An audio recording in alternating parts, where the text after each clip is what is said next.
All right, next question. Hey Fritz, I am someone who has been trained to use transformational recordings to help my clients.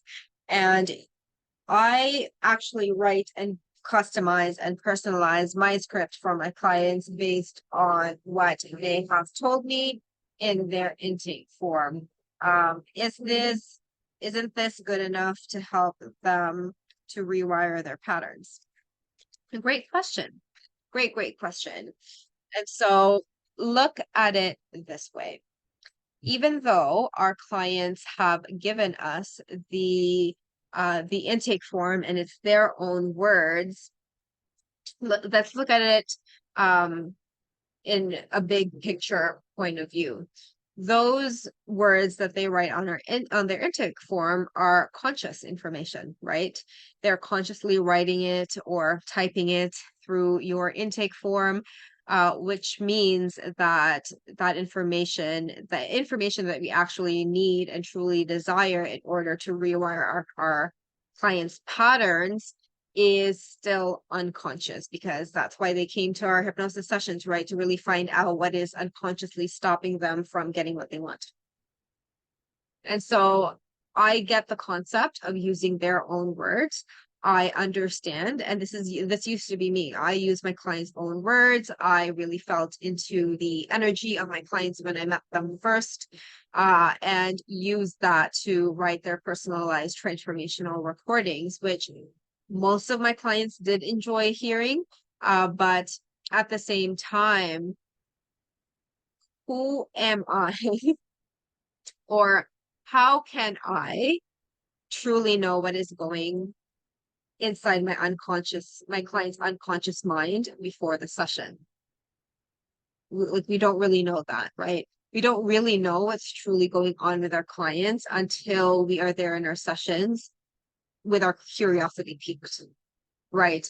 And so even if we write our own recordings down, we don't really know what's going on. So why are we doing it? Why is it necessary? And I know that like you said, you were trained in this method, and and I was too. So I didn't know better back then. But truth of the matter is, it doesn't really matter how much words of or our clients' words are in there.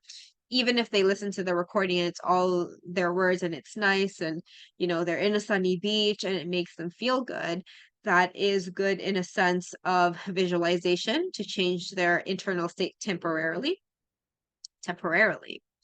And it's good to help them relax, to regulate their nervous system, which will have tremendous benefit anyway in their health and stress levels. But if our goal for the recordings are to rewire, they're not really the best tool, because the best way for our clients to rewire their old patterns is, first of all, to become conscious of what was unconscious, right? That's why we have our sessions. So when our clients our clients rewire their old patterns, once they gain a new insight as to why they're doing what they're doing. That is really the point of our investigation phase, right? And it's through that new knowing, it is through that new conscious awareness that they have the ability to choose something different. They now have the ability to choose different beliefs, different thoughts, different feelings, different ways to identify themselves as, different way to see who they are as a human being. And it is through that awareness, which is step one, that is going to make a difference, that is going to fire that neuroplastic patterns.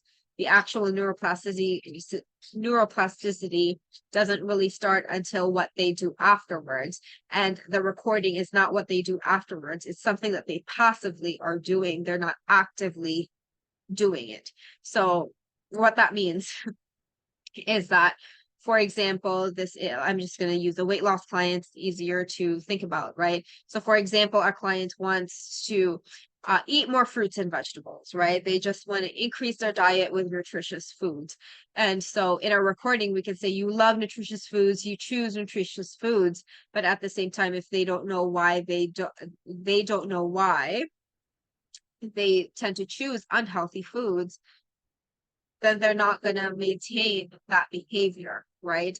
If they learn in the session that the reason why they choose nutritious foods is because their grandmother was someone who didn't like nutritious foods, and this was their way of honoring them, or something like that, something that their mind has associated with, it won't really matter until they have that conscious awareness. And it is through that conscious awareness and they go, oh shit, I've been holding on to this. I've been trying to honor my grandma, which is weird because this doesn't make sense, which is what, but that's what the unconscious mind does, right?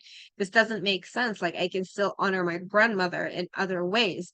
And by them honoring their grandmother in other ways, that is what really breaks that old pattern. And even just that simple thing is going to take care of the unhealthy eating, because the actual root has been discovered. And it's not until afterwards, it's not until after our sessions, when the client really starts to choose her healthier foods, or naturally just chooses healthier foods, that's when the neuroplasticity takes place. It is not from passively listening to a recording. So really the big point of this is recordings are not entirely useless or bad. They are good for nervous system regulation purposes, but not necessarily as good as rewiring our clients' patterns, because that's not how it works.